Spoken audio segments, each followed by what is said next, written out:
Hi, everyone, and welcome to the Event Industry Weekly Facebook Live. Happy Friday! How are you doing? What is going on in your world, my fellow event planners? Are you getting ready for an event? Did you just wrap up an event?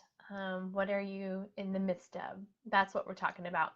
I am Jen Singer. I'm your host, the founder of the Event Industry, an online community for fellow event planners, providing tools and resources and just support for all your event planning needs. Every week I go live on Facebook and talk about a planning topic, something that I'm typically have incorporated into event I'm managing, or a challenge I'm facing, or a solution I figured out, and I share it with you. And a lot of times you guys email me with feedback or questions or concerns, and if you do, please email me at hello@theeventindustry.com. Um, Actually, that's the website. I'm so tired. I just came off of a big conference, just flew in last night. I don't know my website for my email address. So my the website address is theeventindustry.com. My email address is hello@theeventindustry.com. So now that we got all that straight, what are we talking about today?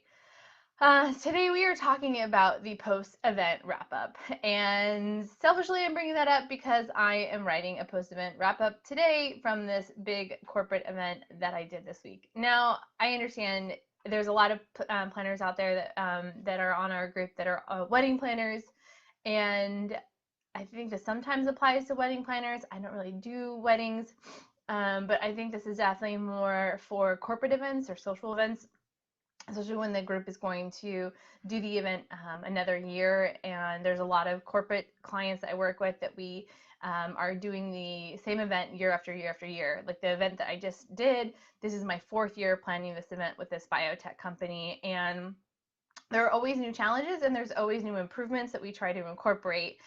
And I think both of those are valid. And I think the reason why I bring up this post-event wrap-up is, one, it is incredibly valuable for you as a planner to constantly kind of get that feedback and acknowledge some of the elements that you did well. There is a template that I use that I'm going to share with you guys. I'm going to link after the live.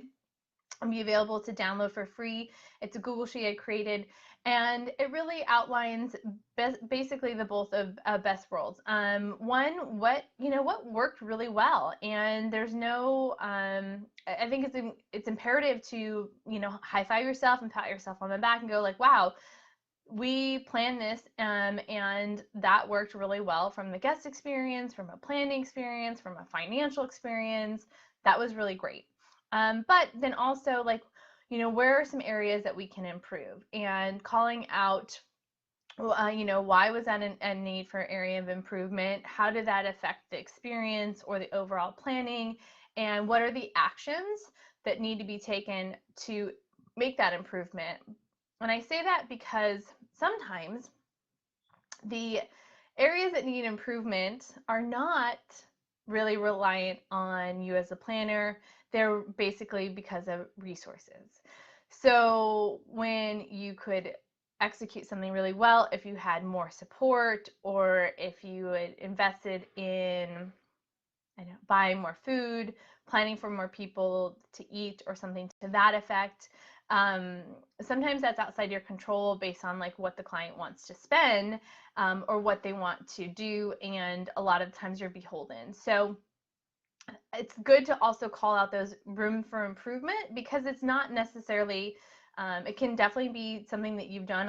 I'm not perfect. There's plenty of areas where I can improve, but a lot of the times this is the only resources we were given. You may have asked for more resources or asked for more things, and that was not approved.